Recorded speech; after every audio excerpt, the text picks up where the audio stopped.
Chapter 1, King's Guard. Chapter text 283 AC. The Trident.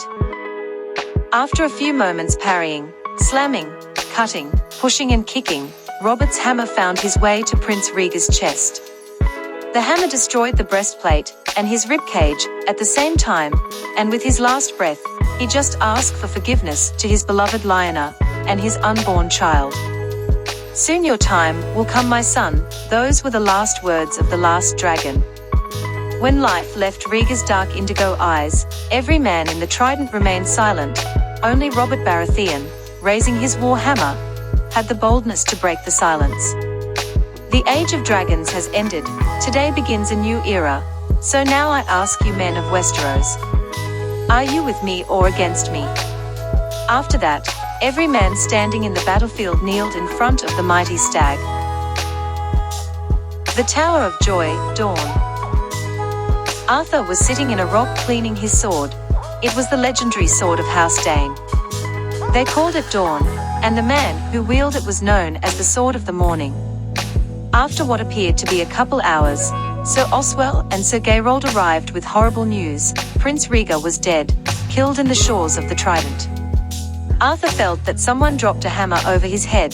His prince, his future king, his friend was dead, and he wasn't by his side to protect him.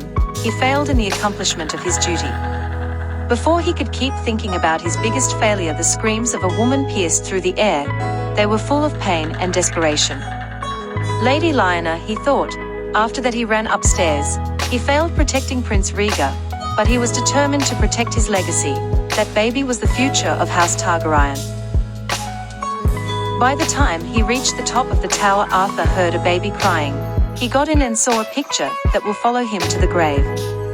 His princess was resting over a pool of her own blood, rooking a little baby. She saw him enter to the room. "Arthur, my dear friend, come closer, please." Her voice was breaking. Her life was leaving this world. Arthur leaned close to her and the baby. His hands were shaking. It was a nightmare for the mighty Sword of the Morning. Nobody trained him to see a dying mother fighting to stay a little longer in the world of the living. With a breaking voice and tears dropping off her face, Lyanna Stark said her last words. "He's your king now, Arthur. You need to protect him. Take my body and travel to Winterfell. Take the letter that is over the table. Ned will understand, but please protect him. Promise me that you will take care of him. Robert is going to kill him."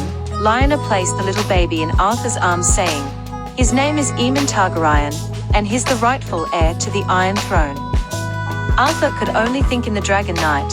This boy was destined to be the best king that the Seven Kingdoms could ever have.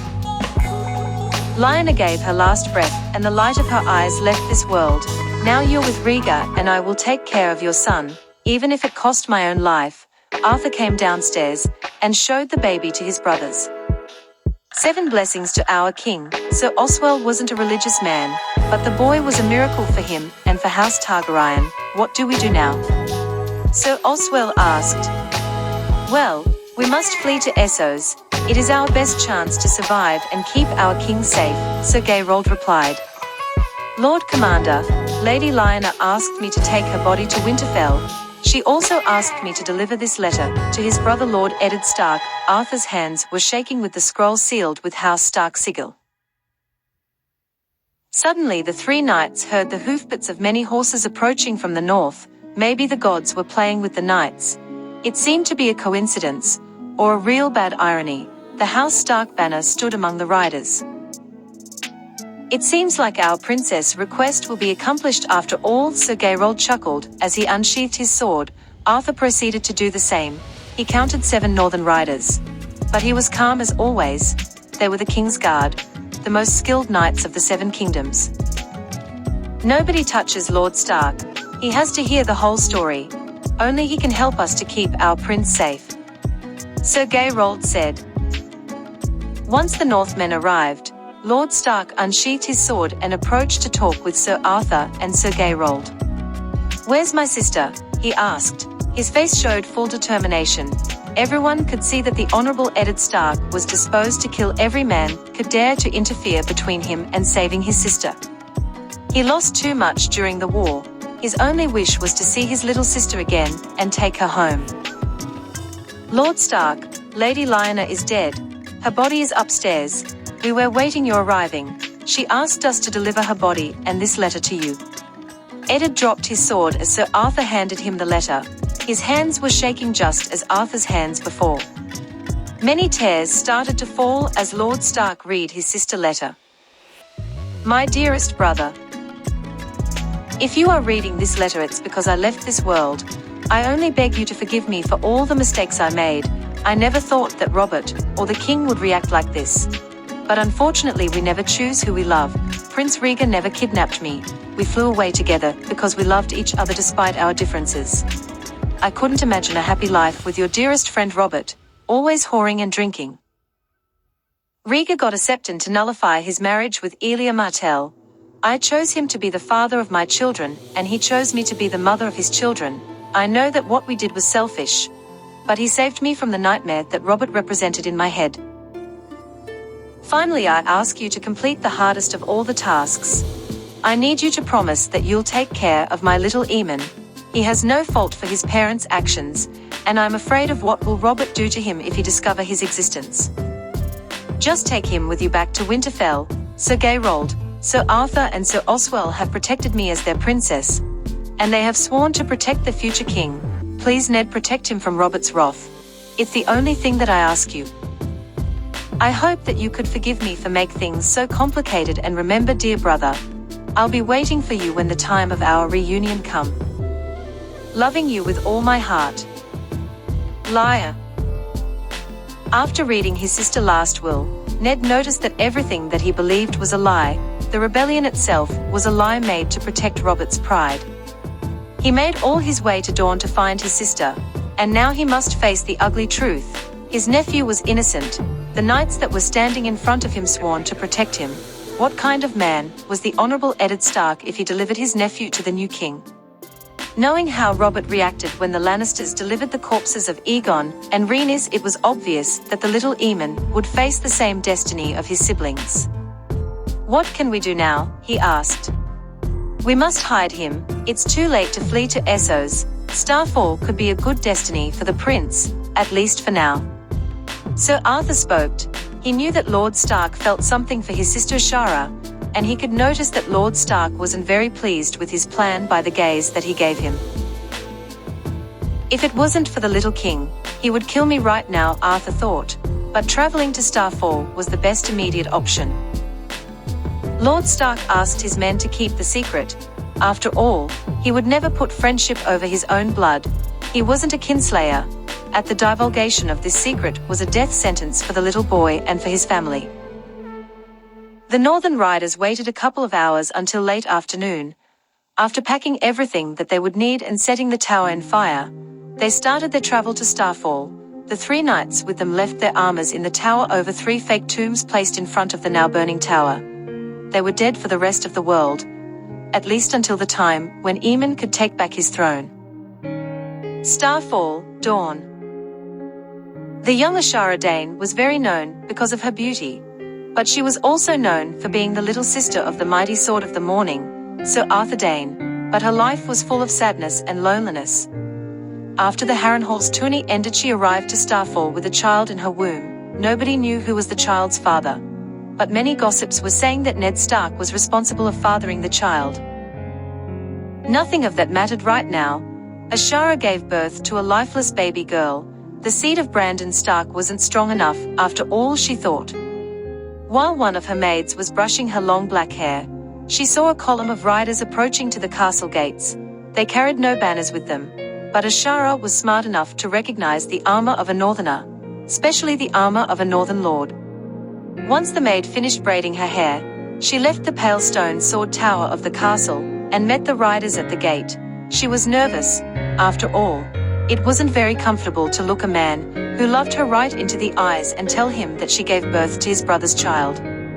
I'm going to crush his heart in very small pieces, but he needs to know the truth. She told this to herself many times while she was moving through the corridors of the castle to reach the gates and the main courtyard in front of them.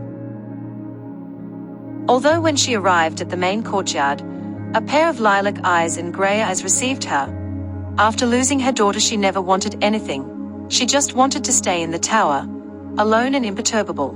But the man who loved her so much came to the castle with the only being that could take her away from her misery, her brother Arthur. "It's nice to see you again, little sister," Arthur told her with a big warm smile. Ashara walked towards the two men and slapped them both. After that she hugged Arthur with all the strength that remained in her body after all that she lived. But the wailing of a little baby dragged her back to her misery. The gods were very cruel with her, even ruining her reunion with her beloved brother. Tears started to fall off her cheeks. As if she was possessed by a natural impulse, she walked towards the little boy. His eyes were grey as Lord Stark's eyes. "It seems like the Honourable Eddard Stark wasn't so honourable, after all," she said to herself, as a small smirk formed in her face. She took the boy in her arms. When the wet nurse handed the little bulge towards her, suddenly Ashara felt an explosion of emotions inside her. "This little one is hungry and tired, just as I assume you are, my lords. Please come in. I hope you enjoy our hospitality." Ashara walked into the castle with little Eamon in her arms, followed by Arthur and Eddard. The rest of the North men were escorted to their chambers. "You better start talking, dear brother. It's very unusual to see you right here, right now, sitting next to one of the enemies of the crown." She directed an accusing glare to Eddard. He just looked away. His embarrassed Arthur leaned closer to the table and told her everything that happened in the Tower of Joy. He told her about the secret marriage between Rhaegar and Lyanna. He told her about little Eamon, and how Lord Stark was disposed to help them. Ashara felt an avalanche of feelings and emotions over her, but understood every single word that her brother said.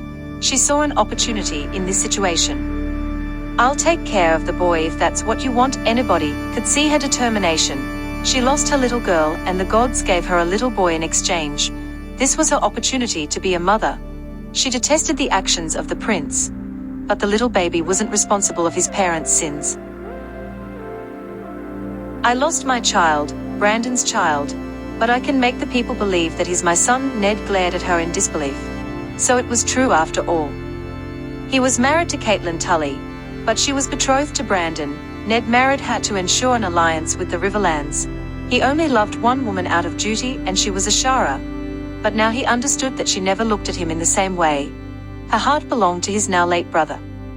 "You don't need to sullen your reputation, my lady.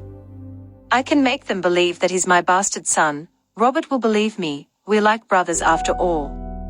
Ned answered. Ashara gave him a killer glare. "So, you're disposed to make this little boy live under your roof among your children and your wife? Tell me please, would Lady Stark support the presence of a bastard among her children?"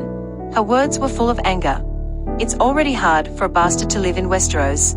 It would be 10 times harder for the bastard of a lord living among his trueborn siblings. I'll take care of him. The boy has already lost enough. Arthur will help me." She knew her brother better than anyone. He was one of Rhaegar's friend, and he would do anything to protect his legacy. And the boy that she was rocking in her arms represented that legacy. "If we wish to protect the prince, we must leave Starfall as soon as we can, sister." Arthur knew that after everything were in order in the capital, they would start a hunt against the crown loyalist, and his family was one of the main supporters between the Dornish houses. "And where would we go, sweet brother?" "To Winterfell." A small chuckle left her mouth. Arthur looked at her like asking for forgiveness. He was asking too much of her. But flee to Winterfell was the best option they had. Winterfell is the safest place in the 7 kingdoms for us right now. There isn't a better place to hide than right under their noses. I will be Lord Stark's new master at arms. Under a new identity, you'll still be my sister and Eamon will be your bastard son. But we will have to find him a new name, at least for now. How about Jon? Ashara asked. It's your decision, little sister. You are going to be his mother after all, Arthur replied after her question. Then it's decided, he will be Jon Snow, a bastard of the North. Ashara was determined to complete the task without hesitation. Now, I will have to ask to leave us alone, gentlemen. As you can see, I need to feed my son. Arthur was relieved after seeing how compromised was his sister with her new son. He failed once protecting the prince, but he would not fail again, not to little Eamon. He was the shield and sword that would protect him day and night. He was a king's guard, and that vow was for life. Actions. Top. Next.